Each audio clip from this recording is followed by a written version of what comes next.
Assalamualaikum warahmatullahi wabarakatuh. Salam sejahtera. Saya Gan Khalid dari kelaskonversi.com. Di video ini kita akan membahas studi case kedua dari materi Focus on Ads. Tujuan video ini dibuat ada 3. 1. Buat reminder terhadap Anda yang udah nonton materi Focus on Ads study case pertama. Ya, yang kedua untuk update dari saya, karena setelah saya terbitkan video studi case pertama dari materi Focus on Ads itu banyak tuh pertanyaan-pertanyaan dan pertanyaan berulang. Nah, ketika berulang tapi memang pertanyaan itu jawabannya belum saya jelaskan di studi case pertama, maka saya buatlah video studi case kedua ini untuk menjawab pertanyaan-pertanyaan yang banyak dan berulang. Lalu yang ketiga untuk promosi. Kalau misalkan ternyata video ini tidak lebih dari 25 menit, maka saya akan selipkan promosi tentang kelas konversi edisi premium. Tapi kalau enggak ya udah berarti hanya materi. Oke. Video ini adalah studi case kedua dari materi Focus on Ads. Jadi seharusnya Anda yang nonton ini sudah nonton studi case pertamanya. Karena kalau belum, ya meskipun jatuhnya ini update, Anda akan missing, Anda akan nggak ngerti apa yang dibahas gitu. Jadi kalau saat ini, detik ini Anda adalah orang yang belum pernah nonton materi Focus on Ads, belum pernah nonton studi case pertama dari materi Focus on Ads, Anda bisa ke website kelaskonversi.com. Di situ Anda baca aja penawarannya. Kalau Anda tertarik, ya Anda masukin nama dan alamat email ya untuk mendapatkan video-video materinya. Lalu kayak biasa habis ngisi ntar konfirmasi itu ntar dikirimin materinya lewat email gitu. Oke. Oke. Ini di depan Anda ini adalah dashboard FB Ads untuk akun saya yang lain yang berbeda dengan akun yang ada di studi case pertama. Lalu ini juga audiensnya berbeda dengan yang studi case pertama. Ini audiensnya adalah perempuan. Kalau studi case pertama itu audiensnya laki-laki. Lalu ini jelas jualan barang lain yang dijual di video studi case pertama. Lalu untuk biar Anda fokus, maka cara mengkonsumsi video ini adalah ketika saya ngomong dimulai dari bagian paling kiri. Jadi sebelum saya bilang coba lihat bagian sampingnya itu maksudnya ke kanan. Jadi sebelum saya ngomong ke situ, perhatikan dari kiri, nggak usah ke kanan dulu gitu. Oke. Nah, itu aja kira-kira pembukaannya. Lalu di depan Anda ini ada 27 iklan paling spend terbanyak untuk ini apa ya? Ini campaign kalau nggak salah. Ya, ini campaign kalau nggak salah. 27 iklan paling spend terbanyak di dalam suatu campaign. Nah, ini Anda bisa lihat sendiri. Paling banyak itu udah spend satu iklannya sekitar 8,6 juta. Ya. Lalu kalau di total ini sekitar 88 juta. Nah, karena ini iklannya banyak, nggak mungkin saya bahas satu persatu. Jadi kita akan bahas langsung, pembahasan kita ya akan bahas langsung ke bagian yang di bawahnya. Ini kan udah rata-rata kan. Nah, ini udah rata-rata nih yang di bagian bawah-bawah sini nih. Nah, jadi kita akan bahasnya dari situ aja. Oke. Untuk detail per iklannya Anda bisa nanti nonton sendiri lagi habis video ini dibahas.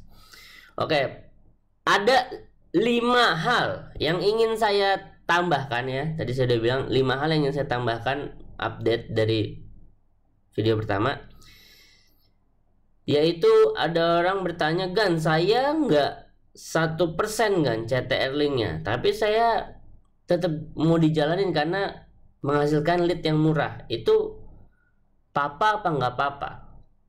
Papa apa mama? Kan nggak papa berarti mama kan. Itu papa apa mama? Ya, jawaban saya adalah ya mama. Kenapa? Karena saya juga ada nih iklan-iklan yang nggak 1% CTR linknya. Kan kalau CTR udah kita sepakati 2% ya. udah lolos nih ya, nih 2% udah lolos lah ya. Nah ini kan tapi nih kalau secara pakai matriks parameter yang ke satu nggak lolos nih, 1% minimalnya 0,88. Oke, update yang pertama adalah hal ini, yaitu kalau saya misalkan pakai PPE nih postingannya, ya saya parameternya nggak minimal 1%, memang jadi 0,5 sampai 0,8%. Itu parameter saya, dan ini terbukti ada yang memang di bawah 1%.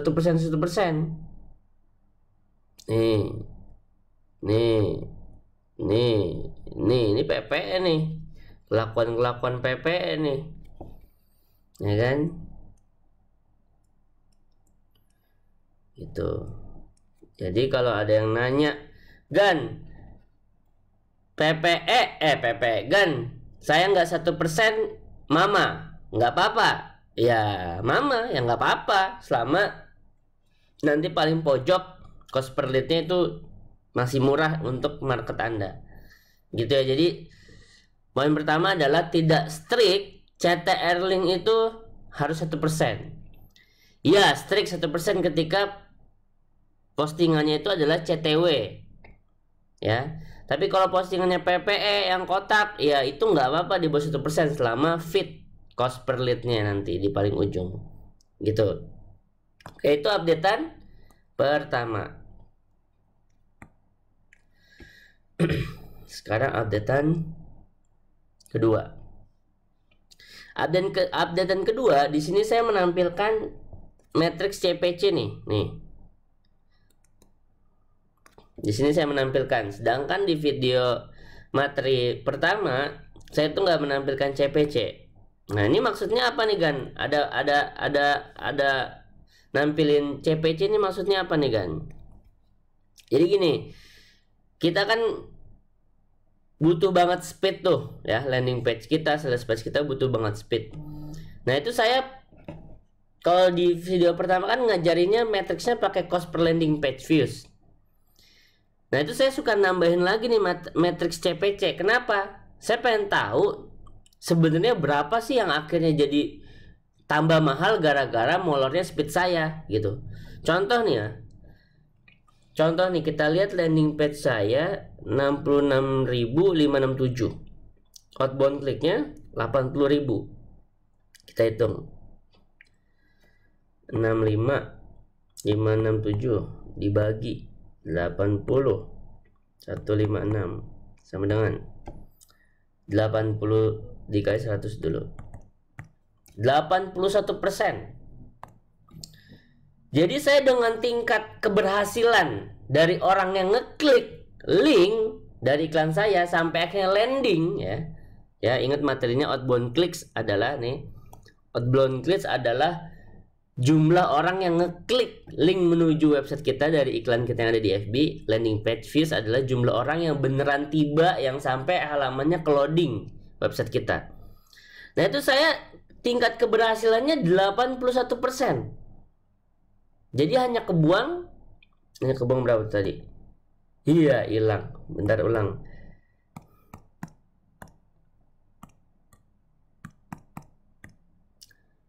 %. Jadi saya berhasil menyelamatkan orang di medan loading 81%. Berarti yang gugur 19%. Nah itu bisa ya, dengan 81% aja bisa membuat CPC saya tuh tadinya bayarnya 1.100 tadinya nih. Saya bayar per klik ke Facebook tuh tadinya 1.100.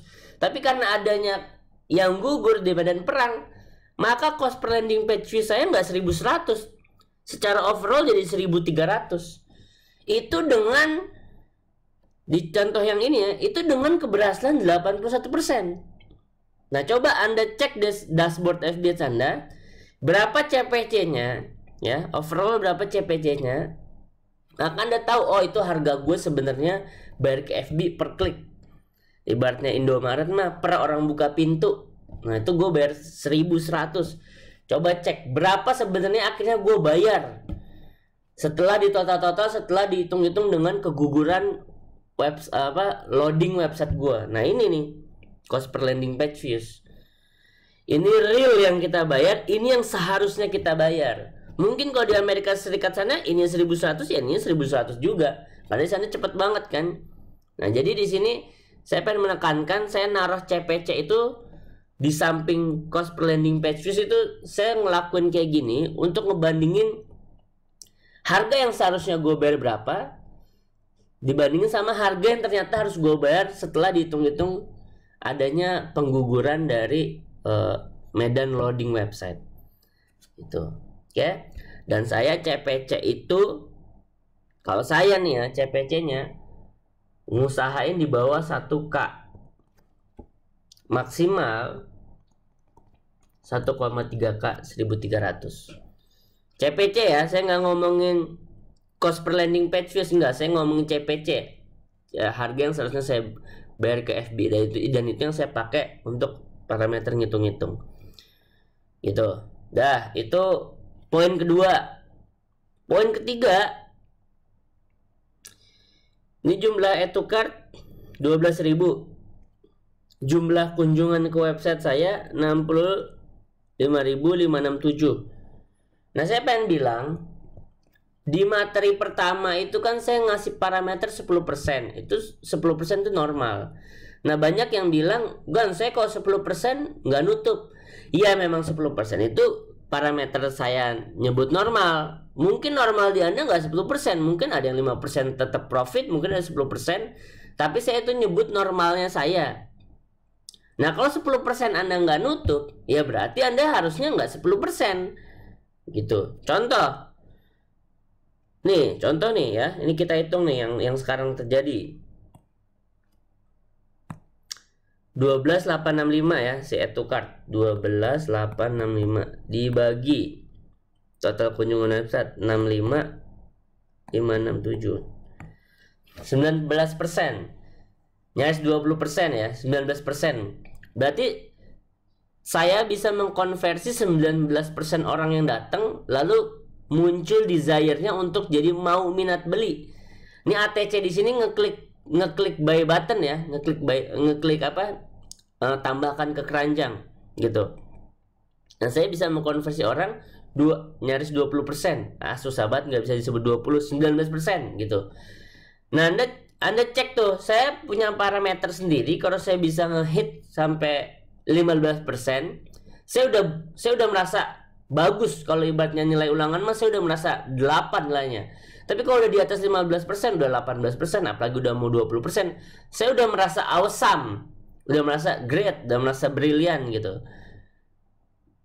Nah, di setahu saya ya, ngeliat yang lain, kalau di saya sendiri saya ada di kisaran 10-20%.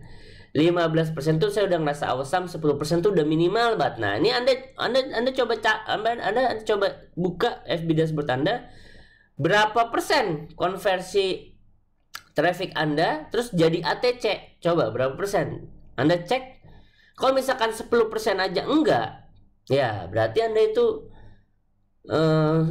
copywriting harus diperbaiki. Gitu. Apakah jangan terlalu pendek, apakah jangan terlalu kebanyakan penjelasan apa-apa segala macam, atau button add to cart-nya mungkin yang nggak kelihatan segala macam. Nah, itu Anda perbaiki supaya sehingga minimal 10% kalau Anda mau pakai parameter saya. Kalau mau ditaikin lagi ya minimal misalnya 15%, atau kalau mau awesome, brilliant 20%, ya kan? Jadi itu poin ketiga, bahwa saya pengen bilang ya nggak harus 10%. Kalau misalnya emang nggak nutup, ya taikin jadi 15%, jadi 20% gitu. Ya, jadi poin ketiga adalah konversi ATC 10% sampai 20%. 10% ini minimal. Yang bisa nyampe 20% awesome. Oke, itu poin poin ketiga. Poin keempat, Ini kan ATC ya, add to cart, karena saya ini pakai sistem e-commerce beneran. Jadi tambahkan ke keranjang. Habis tambahkan ke keranjang, masuk ke keranjang, habis itu baru ke halaman form. Ini nih yang Anda lihat sekarang tuh kejadiannya untuk studi case kayak gitu. Ya. Nah, buat Anda yang masih pakai WA, kan cuma berhenti sampai ATC doang tuh, ya kan? Nah, kalau Anda lihat di sini, cost per add to cart saya nih di bawah 10.000. Di bawah 10.000. Nah, mungkin Anda pakai WA hitung terus ngerasa di bawah 10.000, terus ngerasa oke, gue udah di bawah 10.000. Anda lupa. Padahal kalau WA itu kan yang ngeklik 10 belum tentu semuanya jadi 10-10-nya datang ke WA, bener nggak? Nah, di situ Anda karena nggak ada perhitungan cost per lead yang jadi lead, maka Anda setelah tahu cost per add to cart Anda WA, ya Anda kali tuh. Misalkan Anda gugurnya 50%, misalnya yang ngeklik 10, yang nyampe ternyata cuma 5, berarti kan ada 50%. Nah, kasarnya kalau misalkan Anda cost per ATC-nya aja udah 10.000 pakai WA nih ya, misalkan, berarti dengan tingkat gugur 50%, berarti kan sebenarnya cost per lead Anda itu sekitar 20.000 gitu. Nah, cost per lead untuk WA 20.000 bisa ngasihin profit nggak? Soalnya perlu diingat nih, leads yang datang dari WA sama leads yang datang dari form beda nih, ya kan? Tingkat closing rate-nya yang dari form jelas lebih tinggi karena itu orang datang udah ngisi form. Kalau yang dari WA masih entah kepencet, entah emang minat, entah pengen langsung beli, entah pengen tanya-tanya dulu, nggak tahu nih, ya kan? Kalau pakai WA, jadi closing rate-nya udah secara nalar nggak setinggi form. Jadi Anda harus tahu nih, buat Anda yang masih pemain WA, ini saya lagi ngomong ke yang pemain WA ya. Saya pengen ngasih tahu Anda bahwa cost per ATC Anda itu bukan cost per lead Anda secara real, bukan. Anda harus hitung lagi dengan konversi asli dari yang ngeklik sampai akhirnya jadi leads masuk ke WA beneran. Itu satu. Yang kedua, dihitung lagi dari cost per lead tadi berapa conversion rate closing Anda. Nah, dari situ Anda bisa nakar. Kalau Anda nggak, misalnya Anda udah nakar nih, oh oke, gue kayaknya bisanya kalau cost per ATC-nya di bawah goceng deh, di bawah 5.000. Nah, berarti kalau Anda tahu Anda harusnya 5.000 tapi di depan mata Anda ternyata 10.000 misalnya cost per ATC, berarti di situ Anda harus memperbaiki juga gitu. Itu maksud saya ke Anda, omongan saya ke Anda yang pemain WA itu maksudnya itu, yaitu berapa real cost per WA Anda. Itu poin keempat yang saya lagi pengen omongin ke Anda. Kalau pemain form enak ada hitungannya, yaitu ada cost per lead-nya nih yang Anda lihat gitu. Ada cost per lead-nya. Oke, itu poin keempat. Poin kelima, dari jumlah ATC saya 6.900, bukan yang ini ya, 12.000. Lalu yang jadi leads itu 4.338. Kita hitung 4.338 dibagi 12.865, 33%. Nah, coba Anda cek sekarang ngomongnya yang ke pemain form ya. Tadi kan ke pemain WA. Contoh katakanlah sekarang Anda adalah seorang pemain WA yang udah tobat. Nggak tobat sih sebenarnya, WA nggak jahat-jahat amat, bukan tobat. Anda udah pindah dari WA ke form. Nah, Anda cek tuh berapa konversinya dari ATC ke jadi leads beneran. Kalau di saya tadi Anda lihat 33%. Ini 33% nih. Ini ke sini 33%. Nah, Anda hitung berapa? Kalau yang bagusnya ya saya pernah sampai 50% pernah tuh, datang 10, 5 jadi leads beneran, 10 ATC, 5 leads beneran. Tapi itu sesekali lah. Kalau lagi hoki kalau lagi jackpot di produk yang emang pas banget. Tapi kalau secara general saya tuh ada di angka 30 sampai 40%. Nah, contoh yang Anda lihat di depan ini yang udah sampai spend mau 89 juta ini ada di 33% nih, ada di 33%. Nah, kalau Anda pakai form, coba Anda lihat berapa tuh Anda konversinya. Sebagai clue aja, supaya ningkatin beneran jadi leads, Anda harus satu, Anda harus jelasin copywritingnya kenapa tuh orang harus ngisi form. Manusia tuh butuh the reason why, butuh alasan. Dan sudah jelas, form lebih menyusahkan dibandingin WA untuk diisi, untuk dilakukan. Jadi Anda harus punya alasan kenapa dia harus ngisi form. Ya, ini saya bocorin trik-triknya supaya Anda konversi dari ATC ke leads-nya naik.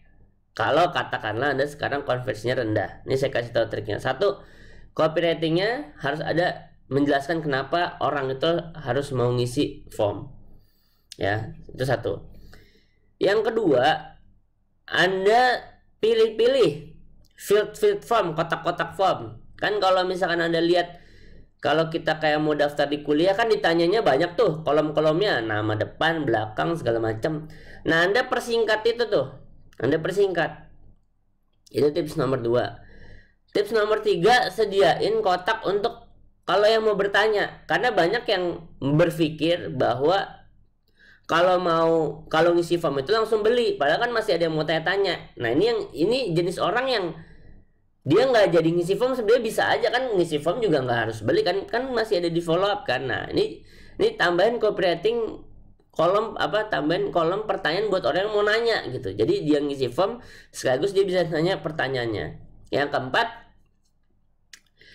button-buttonnya dibikin cerah, dibikin jelas, dan dibikin stand out dibandingin apapun elemen yang ada di halaman form tersebut. Nah, itu tips-tips dari saya. Kalau tips lengkapnya ada di kelaskonversi.com/premium. Itu kalau tips lengkapnya. Kalau tips singkatnya kira-kira kayak begitulah. 4 tadi ya. Nah, itu yang membuat saya kira-kira di studi case yang Anda lihat ini konversinya 33%.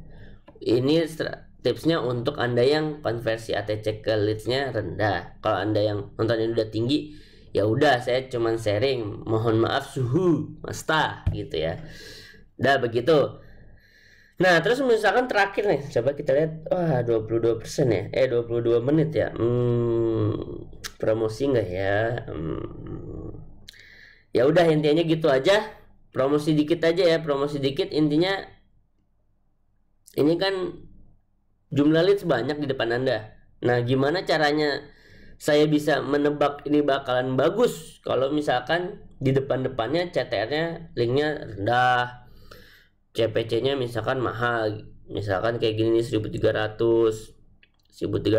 kok saya masih bisa ngejalanin gitu kan. Kok Agan masih bisa ngejalanin sampai akhirnya jalan dapat 188 lead, sampai dapat 156 leads, dan kok tahu bahwa bakal cost splitnya masih di bawah 25.000 gitu, 21.000, 20.000, bahkan ada yang. Nah, ini contoh 19.000 padahal CP-nya 1.300. Kok Agan bisa menebak gitu? Sebenarnya nggak nebak. Sebenarnya jatuhnya adalah saya mematikan ketika saatnya mematikan, menghidupkan ketika saatnya menghidupkan. Nah, persoalannya adalah ngelakuin kayak gitu manual nggak mungkin, karena mantengin tiap menit. Nah, supaya tidak mantengin tiap menit harus pakai bot. Nah, ngendalin botnya gimana? Itulah yang dibahas di kelaskonversi.com/premium.